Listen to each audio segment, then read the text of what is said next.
Continuing in Leibniz Monadology. There is also no dissolution to fear. There is no conceivable way in which a simple substance can perish naturally. For the same reason, there is no conceivable way a simple substance can begin naturally, since it cannot be formed by composition. Thus one can say that monads can only begin or end all at once. That is, they can only begin by creation and end by annihilation, whereas composites begin or end through their parts. All right, so a monad is one of the simple substances, one of the smallest parts of reality, small enough that it cannot be divided. Now, you may be thinking of this in physical, spatial terms. Try not to. We're just introducing the concept of a simple substance here. Later we find out how best to think of them later in the text. And it's not going to be in physical terms, not at all. Leibniz is one of the great enemies of materialism, of the theory that all is matter. No, not all is matter.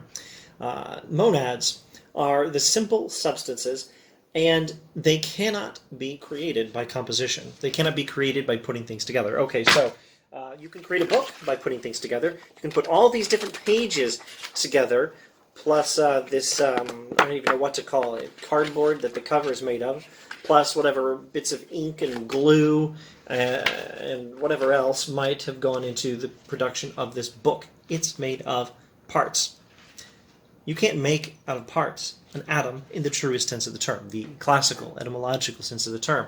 A thing which has no parts, a truly simple substance, namely a monad, cannot be made by composition. So how else can it be made? Only by being directly created. How can it end? Well, there's no way to take it apart. There's no way to break it. Something which does not have parts cannot be broken. You can only create it, essentially out of nothing, or you can only annihilate it, essentially reducing it from something to pure nothingness.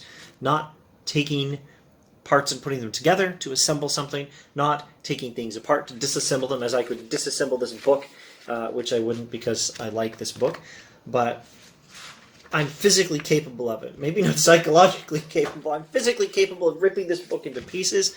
That's how you can destroy a book. But something that's not made of parts at all can't be destroyed in that way.